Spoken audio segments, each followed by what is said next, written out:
Hello દર્શક મિત્રો, મારી યુટ્યુબ ચેનલ સ્ટોરી સિઝનમાં તમારું હાર્દિક સ્વાગત છે। આજે આપણે આ વિડીયોમાં સાંભળીશું સિંહાસન 32ની વાર્તા ભાગ 3। ત્રીજા દિવસે જ્યારે રાજા ભોજે સિંહાસન પર બેસવાની તૈયારીઓ કરી ત્યારે ચંદ્રકલા નામની ત્રીજી પુત્રીએ તેમને રોક્યા અને કહ્યું, હે રાજન, તમે આ શું કરો છો? પહેલાં વિક્રમાદિત્ય જેવા કામ કરો અને પછી આ સિંહાસન પર બેસો। રાજા ભોજે ચંદ્રકલાને પૂછ્યું કે વિક્રમાદિત્યએ કેવા કામ કર્યા હતા। ચંદ્રકલા બોલી, તો સાંભળો રાજન। આમ કહી ત્રીજી પુત્રી ચંદ્રકલાએ વાર્તા સંભળાવી। એકવાર પુરુષાર્થ અને ભાગ્ય વચ્ચે ઝઘડો થયો।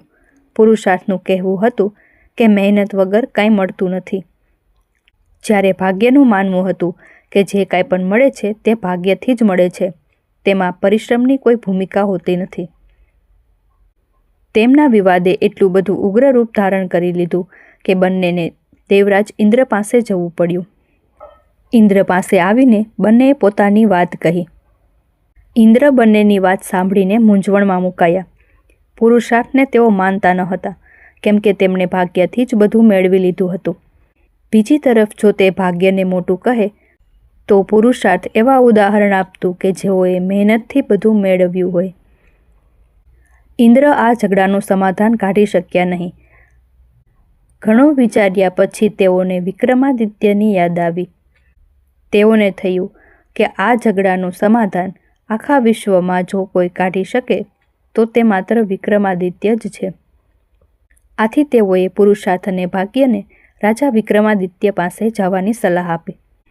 પુરુષાર્થ અને ભાગ્ય માનવ વેશ ધારણ કરીને વિક્રમાદિત્ય પાસે આવ્યા।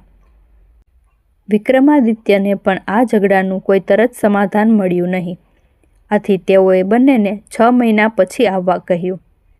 જ્યારે તેઓ ચાલ્યા ગયા તો વિક્રમાદિત્યએ ઘણું વિચાર્યું।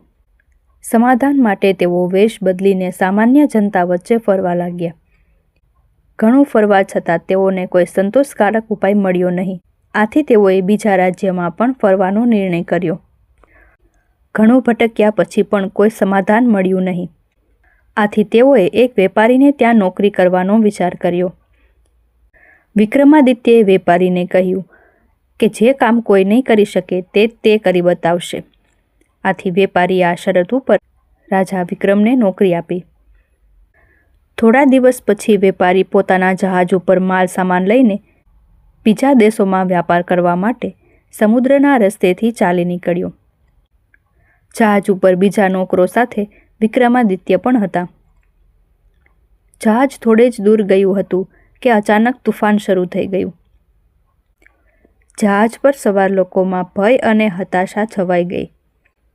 કોઈ રીતે જહાજ એક ટાપુ પાસે પહોંચી ગયું અને ત્યાં લંગર નાખી દેવામાં આવ્યા। જ્યારે તુફાન શાંત થયું તો વેપારીએ લંગર ઉઠાવવા કહ્યું, પણ કોઈનાથી પણ લંગર ઉઠ્યા નહીં। પછી વેપારીને યાદ આવ્યું કે તેને વિક્રમાદિત્યને એવું કહીને નોકરી આપી હતી કે જે કામ કોઈ નહીં કરી શકે તે હું કરી આપીશ। આથી તેને વિક્રમાદિત્યને લંગર ઉઠાવવા કહ્યું। વિક્રમાદિત્યએ આસાનીથી જ લંગર ઉઠાવી લીધું। લંગર ઉઠતાની સાથે જ જહાજ સમુદ્રમાં આગળ વધી ગયું અને વિક્રમાદિત્ય ટાપુ ઉપર જ રહી ગયા।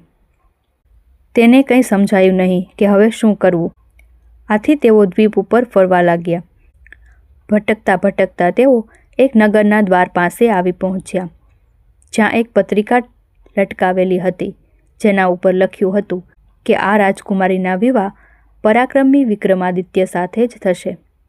ચાલતા ચાલતા તેઓ મહેલ સુધી પહોંચી ગયા। રાજકુમારીને જાણ થતાં તે ખૂબ જ ખુશ થઈ અને બંનેના વિવાહ કરવામાં આવ્યા। થોડા સમય પછી કેટલાક સેવકો સાથે તે પોતાના રાજ્ય તરફ ચાલી નીકળ્યા। રસ્તામાં આરામ કરવા માટે તેઓએ જંગલમાં એક જગ્યાએ પડાવ નાખ્યો। ત્યાં તેની મુલાકાત એક સંન્યાસી સાથે થઈ। સંન્યાસીએ તેમને એક માળા અને એક છડી આપી। માળાની 2 વિશેષતાઓ હતી કે જે પણ તેને પહેરે તે અદૃશ્ય થઈ જાય અને જ્યાં સુધી માળા તેના ગળામાં રહે ત્યાં સુધી તે પોતાનું કોઈ પણ કાર્ય સિદ્ધ કરી શકે। છડીથી તેનો માલિક સૂતા પહેલાં જે પણ આભૂષણ માંગે તે મેળવી શકતો હતો। સંન્યાસીનો આભાર માની વિક્રમાદિત્ય પોતાના રાજ્ય તરફ આગળ વધ્યા. રાજ્યની નજીક તેઓ એક ઉદ્યાનમાં રોકાયા અને સાથે આવેલા સેવકોને તેને પાછા મોકલી દીધા તથા તેમની પત્નીને સંદેશ મોકલ્યો કે તે જલ્દી જ તેને રાજ્ય બોલાવી લેશે. ઉદ્યાનમાં તેની મુલાકાત એક બ્રાહ્મણ અને એક ભાટ સાથે થઈ. તે બંને ઘણા સમયથી તે ઉદ્યાનમાં રહેતા હતા અને ઉદ્યાનનું ધ્યાન રાખતા હતા. તેઓને આશા હતી કે ક્યારેક રાજા વિક્રમાદિત્ય તેમની સંભાળ લેશે અને તેમના ઉપર કૃપા કરશે. તેઓની વાત સાંભળીને વિક્રમાદિત્યનું હૃદય પીગળી ગયું. તેઓએ સંન્યાસીએ આપેલી માળા પાટને અને છડી બ્રાહ્મણને આપી દીધી. આવી અમૂલ્ય વસ્તુઓ મેળવીને બંને ખુશ થયા અને વિક્રમાદિત્યના ગુણગાન કરતા ત્યાંથી ચાલ્યા ગયા. વિક્રમાદિત્ય દરબારમાં પહોંચી પોતાના કાર્યોમાં વ્યસ્ત થઈ ગયા. 6 મહિના પૂરા થતાં પુરુષાર્થ અને ભાગ્ય પાછા આવ્યા. વિક્રમાદિત્યએ નિર્ણય કરતા કહ્યું કે ભાગ્ય અને પુરુષાર્થ એકબીજાના પૂરક છે. તેઓએ છડી અને માળાના ઉદાહરણ આપ્યા. જે છડી અને માળા તેને ભાગ્યથી સંન્યાસી પાસેથી મેળવી હતી, જેને બ્રાહ્મણ અને ભાટે પુરુષાર્થથી મેળવી. પુરુષાર્થ અને ભાગ્ય સંતુષ્ટ થઈને ત્યાંથી ચાલ્યા ગયા. વાર્તા કહીને ચંદ્રકલા બોલી, તો બોલો રાજન, શું તમારામાં આવો ન્યાય કરવાની બુદ્ધિ અને આવી અમૂલ્ય વસ્તુઓ દાન આપવાની હિંમત છે? પુતળી ચંદ્રકલાની વાત સાંભળીને રાજા ભોજ ફરીથી વિચારમાં પડી ગયા અને તેઓ ત્રીજા દિવસે પણ સિંહાસન પર બેસી શક્યા નહીં.